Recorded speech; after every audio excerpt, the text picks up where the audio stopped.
What's up, everybody? This is Trip. And I'm Jim. And this is Dead Center, where we try to conversate, not constant hate, and Get to the point. And today's point is Venezuela. There's a lot going on there, so we can start from the beginning and end where we're at as of last night. So to start out, Hugo Chavez was elected. He implemented a socialist democracy. This was in the early 90s. Or late 90s. It was late 90s, 99, 2000. And he essentially centralized the entire economy around oil. By 2005, almost the entirety of exports were oil, 94%. Just an insane amount. And that's why when you hear people on the left that are for democratic socialism, just to throw that out there, that's why they say you can't look at Venezuela, because all they had was oil, and they based everything they did off of oil. So when oil prices fell, the economy fell with it. Now, oil prices, they rose dramatically in 2004, especially that was at the height of the Afghanistan and the Iraq wars that we were in. Yeah. Oil prices were high, and Venezuela was doing well. They implemented all these social programs, Medicare, subsidizing food for the poor, and all hindering on oil prices, but banking it all on oil. And now, not only does he have that, but he's got a line of credit at this point, so he's starting to spend money that he doesn't have, banking on oil. So, anyways, he died in 2000. I want to say 2013. Enter Nicolas Maduro, the hand-picked successor. He was voted in by a 1.6 margin in 2014. And in that same year, their oil prices fell, and their economy fell off a cliff. It was 35% GDP drop in 1 year. That's worse than the Great Depression. Just to give you guys an idea, it was bad. It was really bad. Their currency inflation was doubling every 19 days. Right, and that was that direct policy? Was that him, causing the inflation, or was that what you were talking about earlier with the whole selling of the petrodollar? That's the selling of the petrodollar. So inflation starts going out of control, right? They were implementing policy, like they were putting caps on basic necessities where you couldn't sell it for more than a certain amount of dollars. And then once inflation starts, well, this product doesn't make any money. I'm not making it. I'm not selling it. So scarcity takes over, right?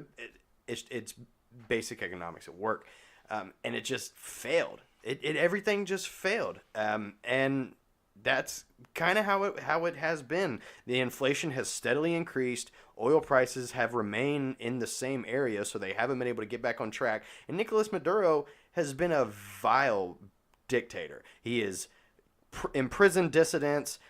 In the most recent election, which is where we're at now, he jailed opponents. He imprisoned opponents. He made some flee.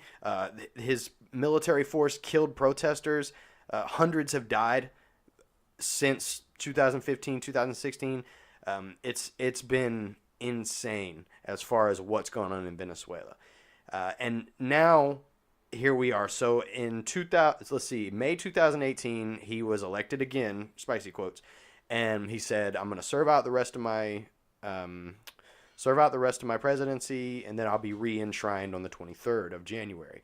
Well, that came around, and the leader of the National Assembly, Juan Guaido, said, "No, we've had enough." Now the National Assembly is it's basically the parliamentary body, I guess is the only way I could describe it in layman's terms. Oh, they have 5 branches of government, right? According to their constitution. So they've got that, but the thing is, the National Constituent Assembly in 2015, when Maduro was elected, I shouldn't have skipped over this. In 2015, when Maduro was elected, he pulled Supreme Court justices out of their spots and put in people that he wanted there in order to take care of the power of the National Assembly and implement the National Constituent Assembly, which was then able to implement policies that benefited only his government and consistently hurt the poor, right? It was turning it into a dictatorship, an authoritarian style regime, however you want to look at it. So anyways, flash forward, he's they're doing things like the Bolivar to dollar ratio was supposed to be 10-1, but while they're benefiting from the 10-1 ratio, the higher ups in the government, it's the citizens are only able to have like 12. Their ratio is like 12,000 to 1, right? So they can't afford things like toilet paper, and they're eating dogs and stuff like that because they can't afford basic necessities. The military has taken control of food, of water. They're selling everything to citizens. It's absolutely terrible. So now they held this election. They said that Maduro won, but he imprisoned or exiled his opponents. So the leader of the National Assembly come out, his name's Juan Guaido, and on the 23rd he said, citing Articles 233 and 333 of the Venezuelan Constitution, because of high levels of corruption, the leader of the National Assembly would assume the presidency. And that's what he did. And 600,000 protesters have been in the streets since then protesting. And the United States, as well as basically everybody but China and Russia, has also supported this guy. And Cuba. And Cuba, I'm sorry. And that's where we're at right now. So Russia has actually, Putin himself has even come so far as to openly say, 5 minutes of history. Sorry. Yeah, well, it was it was a lot. 20 years covered in 5 minutes, but yeah. There's a lot, yeah. So my favorite part of the whole thing is that we're kind of trying to do all of this from the high chair of the UN, like from our podium, I guess you would say. Mm-hmm. I mean, because this is, I think the countries that have actually come out and actually stated that they're with the head of the assembly. Mm-hmm. We're talking Germany, UK, everybody but China and Russia. France, Italy. I don't know if Italy was one of them, but it's not actually everybody, but it's everyone that matters in the UN has come out and kind of thrown it in there. And when you say everyone, and you talk about only people that matter in the only actors that matter in the UN, then that's why Russia and China are everyone except for Russia and China. Because Russia and China are actually permanent seats. Right. That's why France matters. That's why we matter. But my favorite part of it is everyone still doesn't want to address the elephant in the room. That other than sitting in their high chair and saying we recognize so and so versus not recognizing or denouncing the legitimacy of the so and so regime or so and so rule. No one's going to go in and do anything about it because we are in a environment internationally on the global level of Russia is waiting. In other words, they're just waiting for another proxy war to pop up. And this is going to be one of those things where everyone's attention's on it.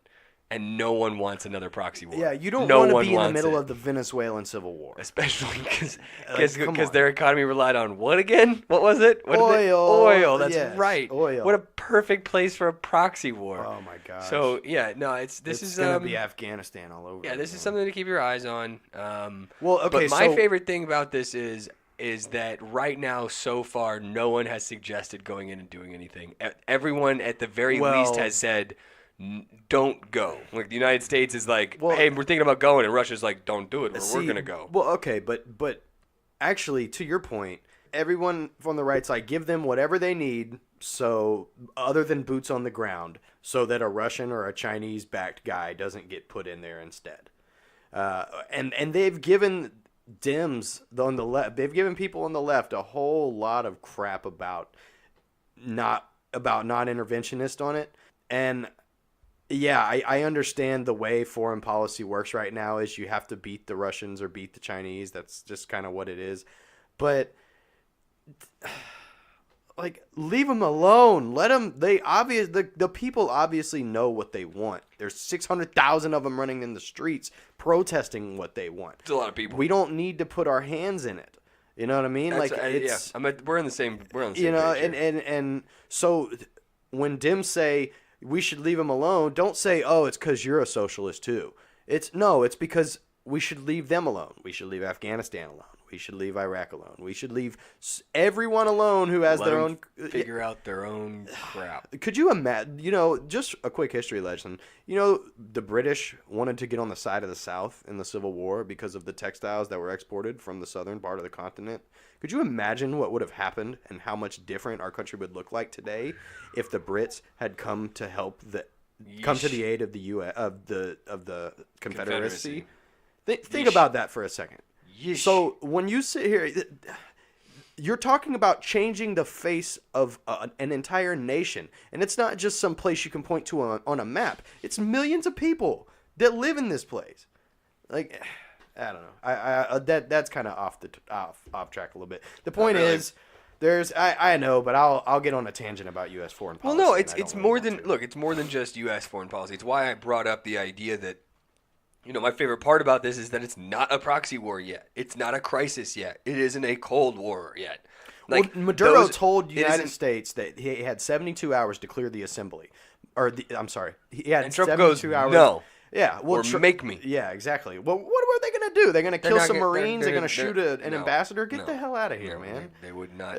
They don't want those problems unless Russia had their back. No, Russia right now, to my knowledge, already does. Russia has over 400, at least 400 or upwards of 400. I forgot exactly how it read, and I know the diction's important, but it's around 400 mercenaries, like contracted mercenaries that are from Russia that are there as security detail for Maduro or something like that. Are you like, come on? No, this is a hot spot getting ready to be a blister that's getting ready to be a straight open proxy war. Yep. That's and we don't need a cold stamp on it either. Like what my whole point is, it does not need icy hot. my whole point is leave it. Like, look, if Russia goes in there and mucks it up by, supporting a guy that's just going to continue to drive the country into civil war, and then they're fighting a civil war by themselves, I mean, then the entire UN could get maybe involved. But in my opinion, we have this thing called NATO, right, for a reason. Right. I just. People, that's why when everybody's like, oh, we got to stop the Russians, it's not 1985. It's not 1975. It's not 1965. We are not in the Cold War anymore. Fuck the Russians. like seriously, this is getting old. Can we stop this trope, please? Yes, there's oil there. There's black gold there, Shani. I get it, okay? But leave them alone. Well, the people of Venezuela know what they want. They're protesting in the streets. They are trying to get this man into office legally, right, so that they can have their country back. Because Nicolas Maduro has run it into the ground. It's essentially where it sits, yeah. We have the United States has such a history of stepping in to, liberate and instill a new democracy, and then we kind of put our guy there, and then our guy mucks it up, and then someone else comes along and points out the fact that we mucked it up. We got to stop stop. This isn't. I agree that we need to keep our hands off, but we probably should keep our eye out. Yeah. Because, the idea that there's already disagreeing with that. There's already hundreds of hired mercenaries for Maduro, and they're all from Russia. And Vladimir Putin's the one saying hands off. That's a big deal. That can't go ignored. You're right. But as far as our international policy continuing to be, they have oil, so boots on the ground, and when our guy takes over, that needs to stop, and I agree with that.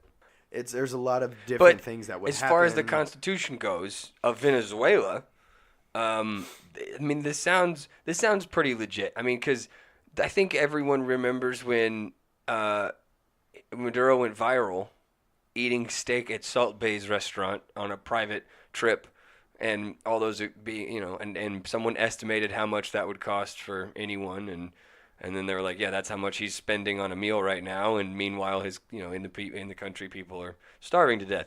And when that's the case, corruption's a very good word to use, and if your constitution has something in place to take care of corruption at the executive level, especially when the military backs the executive, then this is what happens. And it is the case that the UN, especially when it's a member state like Venezuela, is then called to recognize that the illegitimate government is the one sending delegates. So, like, when we sit here and say hands off, that means we don't need to put boots on the ground. We don't need to go providing weaponry and support for one side or the other, so that whenever they get put in power, they remember who helped them get get there. Yeah, it's not a tit for tat. This is not what we're saying. I think that the idea that any country would voice support, that's just fine. Just hands off. Why let Venezuela figure out its own crap. Why shouldn't you voice it? Right? No. If anything, like, you're obliged to when you have the responsibilities of being a member state of the UN. So those that are sit there and siding with Venezuela when Venezuela says, "Oh, the U.S. and these other countries are trying to dictate a coup d'état," I mean, no. But yeah, like they're showing their moral support. But it's not a coup d'état. It's in the Venezuelan constitution. Right. Like, No, I get it. But that's not the diction that people are using that are, Right, and my point is it's wrong when they do that. I understand. You know what I'm saying? And like I agree with you. Yeah, but that's so when you take it all into account, the fact that this was a move that was set up through the most recent constitution of the country, when you take into account what Maduro has done there in the country. It's very easy to see that this is the right move by the Venezuelan governance, by the Venezuelan people, etc. But we do need to keep our eye out, because while we can sit here and say that we're better than that and that our government should be better than that, at the same time, we don't want any other, especially enemy states, stepping into Venezuela and doing what we're known for doing in the Middle East. Yeah. That's basically, we don't want that to happen. And if we're going to stop doing it, we need to make sure everyone else is not doing it either. We need to keep following the vicious cycle. Absolutely. Anyway, if there's nothing else that you can add, we pretty much covered it. Yeah, that's about it. We're with the hands-off people, but at the same time, we don't need to ignore it. Nah, definitely not. And if that's it for you too, man, I'm good. And I'm Jim. Well, I don't know why I came here tonight.